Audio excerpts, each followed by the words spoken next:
Mirror and types of mirror. दर्पण और दर्पण के प्रकार। What is a mirror? A mirror is a reflective surface that bounces off light, producing either a real images or a virtual images. When an object is placed in front of a mirror, the image of the same object is seen in the mirror. The object is the source of the incident rays and the image is formed by the reflected rays. Based on the intersection of light rays, the images are classified as either a real images or a virtual images. A real image occurs when the light rays actually intersect, while virtual images occur due to the apparent divergence of light rays from a point. दर्पण क्या है? दर्पण एक परावर्तक सतह है जो प्रकाश को उछालकर या तो उत्पन्न करता है। वास्तविक प्रतिबिंब या आभासी प्रतिबिंब। जब कोई वस्तु दर्पण के सामने रखी जाती है, दर्पण में उसी वस्तु का प्रतिबिंब दिखाई देता है। वस्तु स्रोत है। आपतित किरणों का प्रतिबिंब परावर्तित किरणों से बनता है।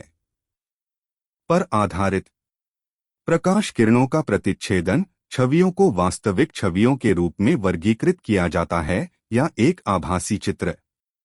एक वास्तविक छवि तब होती है जब प्रकाश किरणें वास्तव में प्रतिच्छेद करती हैं, जबकि आभासी प्रतिबिंब एक बिंदु से प्रकाश किरणों के स्पष्ट विचलन के कारण बनते हैं।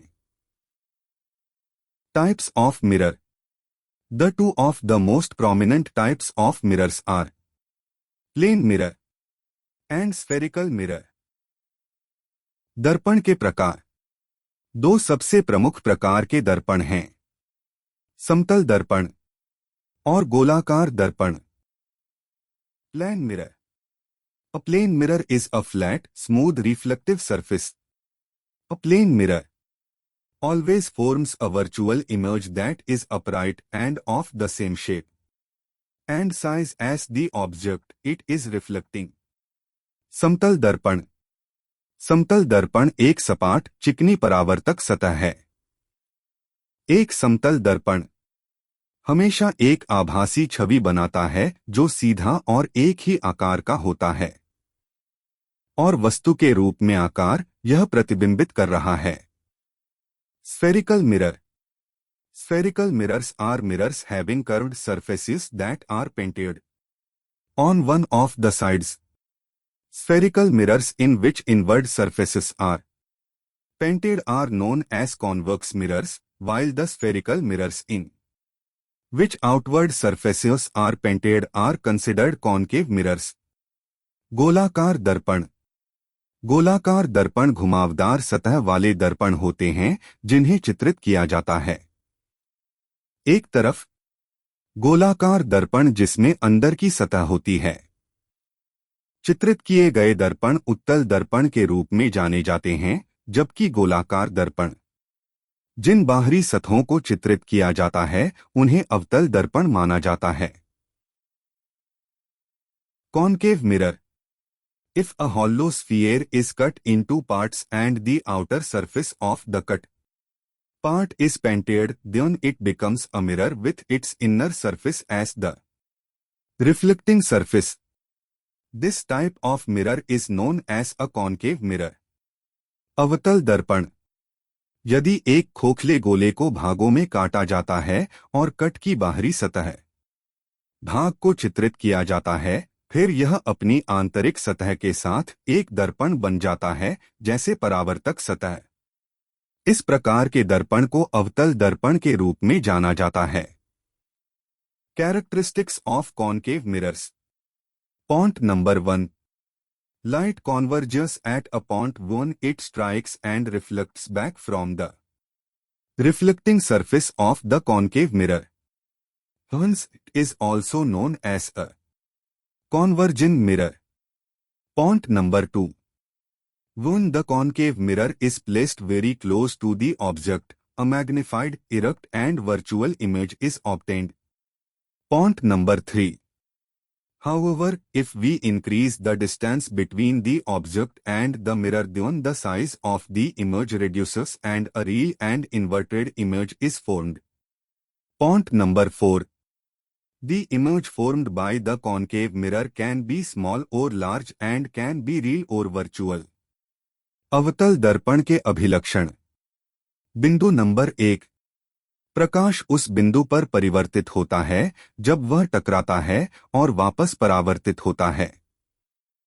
अवतल दर्पण की परावर्तक सतह, इसलिए इसे के रूप में भी जाना जाता है। अभिसरण दर्पण। बिंदु संख्या 2। जब अवतल दर्पण को वस्तु के बहुत पास रखा जाता है तो एक आवर्धित, सीधा और आभासी प्रतिबिंब प्राप्त होता है। बिंदु संख्या 3। हालांकि यदि हम वस्तु और दर्पण के बीच की दूरी बढ़ाते हैं तो छवि का आकार कम हो जाता है और एक वास्तविक और उल्टा प्रतिबिंब बनता है। बिंदु संख्या 4।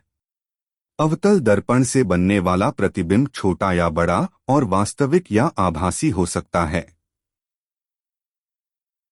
Convex mirror.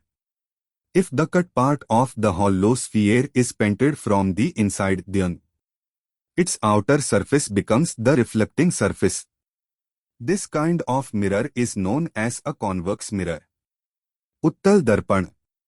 यदि खोखले गोले के कटे हुए भाग को अंदर से रंग दिया जाए तो इसकी बाहरी सतह परावर्तक सतह बन जाती है। इस प्रकार के दर्पण को उत्तल दर्पण के रूप में जाना जाता है। Characteristics of convex mirrors. Point number 1. A convex mirror is also known as a diverging mirror, as this mirror diverges light rays when they strike its reflecting surface. Point number 2. Virtual, erect and diminished images are always formed with convex mirrors, irrespective of the distance between the object and the mirror. उत्तल दर्पण के लक्षण। बिंदु संख्या 1। इस दर्पण के रूप में उत्तल दर्पण को अपसारी दर्पण के रूप में भी जाना जाता है। प्रकाश किरणों को अपवर्तित कर देता है जब वे इसकी परावर्तक सतह से टकराती हैं। बिंदु संख्या 2। आभासी, सीधा और छोटा प्रतिबिंब हमेशा उत्तल के साथ बनता है। दर्पण वस्तु और दर्पण के बीच की दूरी की परवाह किए बिना। हमारे साथ जुड़े रहने के लिए हमारे चैनल को सब्सक्राइब करें, अपने दोस्तों के साथ शेयर करें, वीडियो को लाइक करें और कमेंट करना ना भूलें। तो मिलते हैं किसी नए टॉपिक के साथ। तब तक के लिए थैंक यू।